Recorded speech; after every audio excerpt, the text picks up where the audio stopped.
अर्पणा सिंह जी दिल्ली से। श्री हरिवंश। राधा वल्लभ श्री हरिवंश। महाराज जी पिछले कई वर्षों से घर में बहुत अशांति का वातावरण है।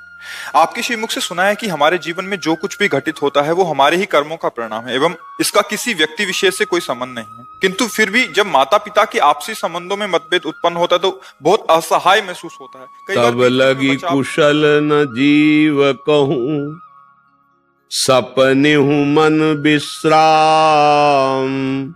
जब लगी भजत न राम कहूं, शोक धाम तज काम। कोई भी हो, कहीं भी हो, हृदय में हो या बाहर हो, अशांति, चिंता, शोक, भय, मृत्यु, ये हमारे शब्द याद कर लो।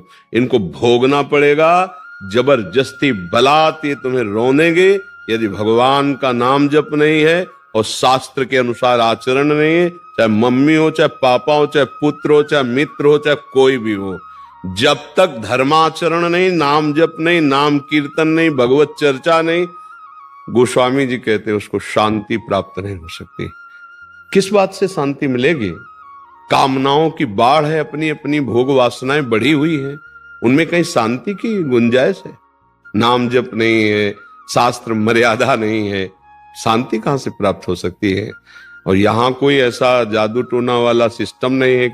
ऐसा कहीं होता हो तो भगवान जाने, बकाया हमें तो नहीं लगता कि ऐसा कुछ है। अगर ऐसा होता तो अब तक कोई न कोई समाधान निकल जाता, न किसी को डिप्रेशन होता, न कोई अस्पताल जाता, न कोई मरता। अस्पताल खाली होने चाहिए थे कि भाई आप जान, नाड़ी भी पकड़ने की जरूरत नहीं, आप तो जान गए ना कि आपको मन में क्या बीमारी है, तन में क्या बीमारी है, तो उसकी दवा हो गई। भाई केवल जान तो रहे कि हमारे सर में दर्द है और वो जड़ से चला जाना चाहिए, तभी दवा का प्रभाव होता है। तो आप जान गए कि हमारा मन बेईमान है, हमारा मन पाप में चल रहा है, हमारा मन क्लेशित है, उससे निवृत्ति हो तो वो आप ही कर सकते हो, वो दूसरा कोई नहीं कर सकता। नाम जप करो, तुम्हें बल मिलेगा, उससे हटो। हमें तो शास्त्र की बात से यही पता चला है, जैसा भगवान की कृपा से और महापुरुषों गुरुजनों के वचनों से पता चला है कि भगवान का आश्रय और सत्य धर्म पूर्वक किया हुआ आचरण आपको परम सुखी और शांत रखेगा, हृदय आह्लादित रहेगा, अन्यथा और कोई चांस नहीं है। मनमानी खूब पापाचरण हो रहा है, मनमानी अधर्म पूर्वक धन कमाया जा रहा है और इसके बाद खोज की जा रही शांति की। भोगात् शांतिरनंतरम भगवान लिख देते, भगवान ने लिखा त्यागात् शांतिरनंतरम। जो असत भोगों का त्याग करता है वो शांति को प्राप्त होता है। यहां सब उल्टा हो रहा है, शांति कहां से प्राप्त हो जाएगी? शास्त्र के अनुसार आचरण करो, धर्म पूर्वक, और नाम जप करो। शांति न मिले तो हमें बताना, शांति नहीं परम शांति मिल जाएगी।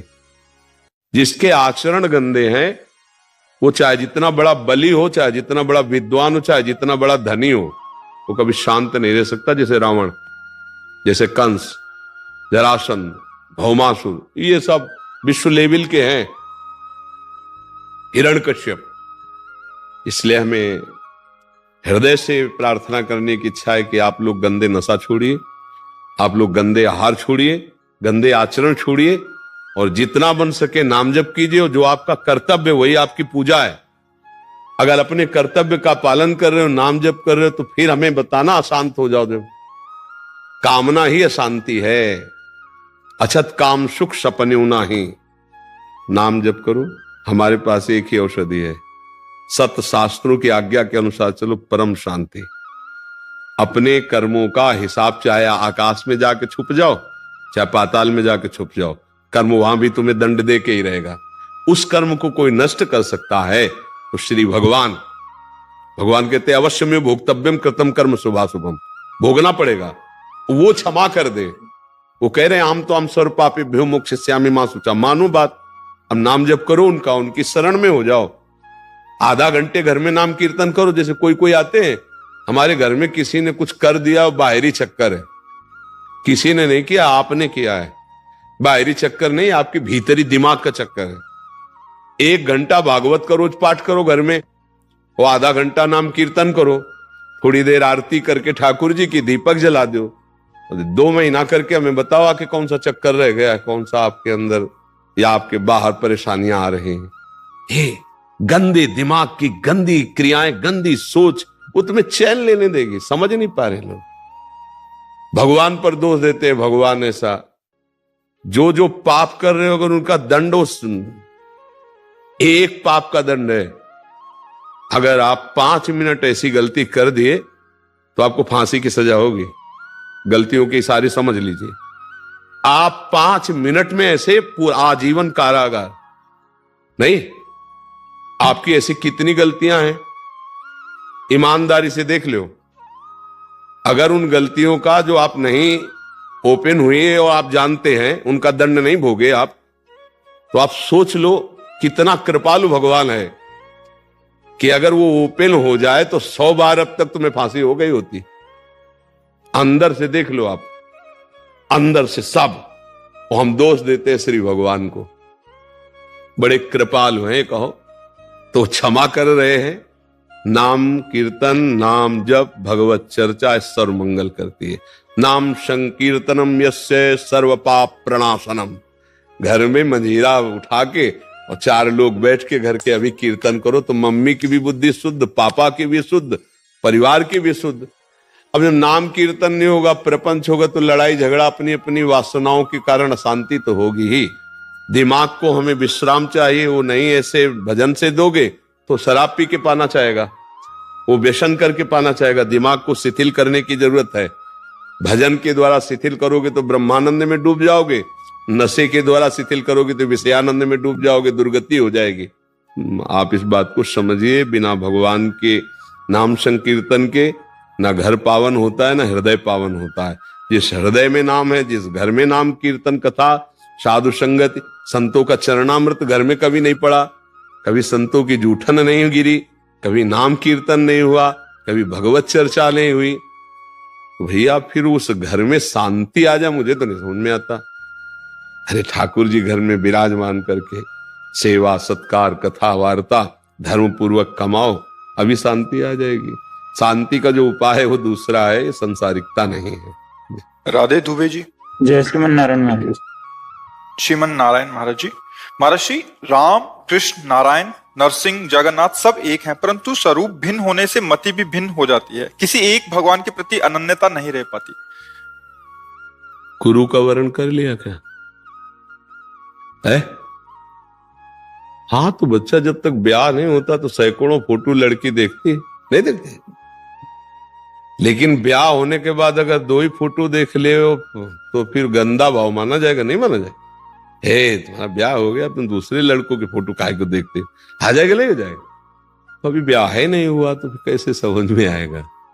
गुरुबिन होए कि ज्ञान, गुरुदेव का आश्रय ले लो और वो जो नाम बतावे और गुरु रूप बतावे ठाकुर जी का, बस उसको पकड़ लो, निहाल हो जाओगे। वही है, कोई दूसरा है ही नहीं। देखो, जब आप कोई नाटक देखते, सिनेमा जैसे देखते और अभिनेता से आपका परिचय हो जाए तो कभी कभी वही अभिनेता अच्छा रोल करता है, कभी कभी निगेटिव रोल भी करता है। दोनों रोल करते ना, लेकिन जब आप पहचानते हो ना तो आप केवल मनोरंजन करेंगे, आप ये नहीं मानेंगे कि बहुत गंदा आदमी है। जब आपसे कोई कहेगा कि बहुत गंदा आदमी, तो कहोगे नहीं, पर्सनल में नहीं है, ये अभिनय में गंदा कर रहा है, पर्सनल में नहीं है, क्योंकि आप उसको जानते हो। ऐसा अगर जान गए तो श्री कृष्ण के सिवा पूरी सृष्टि में कुछ नहीं है। वो अपने आप से अपना अभिनय कर रहा है, जगन नाटक वही भवा। तो नरसिंह रूप भगवान, राम रूप भगवान, नारायण रूप भगवान के ये रूप तो ये तो भगवान के, ये भी भगवान के ही है, पक्का समझ लो। वो अपने जगन नाटक वैभव पर ऐसा जादूगर है कि अपने आप को इतने रूपों में बना के खेल रहा है, दूसरा कोई है ही नहीं। गुरु प्रताप से बात समझ में आती है। अब इनके प्रति मति जा रही, इनके प्रति नहीं जा रही, इसलिए कि अभी ब्याह मति का नहीं हुआ। जब मति का ब्याह हो जाएगा फिर दूसरी जगह नहीं जाएगी। अंतिम समय भीष्म जी कहते, हे श्री कृष्ण, मेरी मति रूपी बुद्धि रूपी कुंवारी कन्या का अब आप वर्ण कर लीजिए। आज तक कुंवारी रखा है, अब अंतिम समय है, मेरी बुद्धि रूपी कन्या का आप वर्ण कर लीजिए, आप स्वीकार कर लीजिए, क्योंकि अब मैं जा रहा हूं, मेरी बुद्धि आपके चरणों में समर्पित है। कुंवारी रखा है। भीष्म जी ने कहा अभी तक, हाँ अभी तक बुद्धि में किसी और का वर्ण नहीं कि आपके सिवा, अब आप अपनी वस्तु को स्वीकार कीजिए। भगवान विविध रूप धारण करके लीला करके उनको भ्रम में डाल सकते हैं जो भगवान का भजन नहीं करते। जैसे जादू दूसरों पर असर करेगा लेकिन जमूरे पे नहीं जो उसका है। जो जादूगर का जमूरा होता है ना, उसकी परिचर्या में उसको सब पता है कि कहां से कौन हरकत हो रही है। लोग प्रभावित है यार, वो 4 जगह से काट रहा है, एक जगह से भी नहीं काट सकता वो केवल उसकी आंख बांधने का जो मंत्र, आंख बांधने की कला है, उसके द्वारा कई चीजें ऐसी आश्चर्यजनक जिसे सब प्रभावित है, पर वो नहीं प्रभावित है, उसको पता है। ऐसे ही भगवान का भक्त जानता, घोर से घोर लीला या सौम्य से सौम्य लीला या प्रिय से प्रिय लीला, वो तीनों में अपने भगवान को देखता है। ये सतोगुण रजोगुण तमोगुण की लीलाएं हो रही, भगवान ही है। और वो तो भगवान की दिव्य लीलाएं हैं, जो वो प्राकृतिक माया को थोड़ी है। तभी बच्चा हो, सदगुरुदेव का वर्ण करो और उनकी आज्ञा से चलो, तब सब संशय नष्ट हो जाते हैं, भगवान में प्रीति हो जाती है। प्रीति के बाद फिर ये नहीं नजर आता कि ये कोई और है, अपना ही प्रीतम नजर आता। उत्तम के वसस बन माही सपन हुआन पुरुष जगनाही। उत्तम पतिव्रता के अंदर केवल पुरुष भाव अपने पति पे होता है, ऐसे ही भगवत भाव केवल गुरु प्रदत्त ठाकुर पर होता है। गुरु जी ने कहा ये नाम ये रूप बस आजीवन के लिए वही स्वीकार कर ले। पहले गुरु को स्वीकार करो, फिर दो इष्ट देव की स्वीकृति हो जाएगी।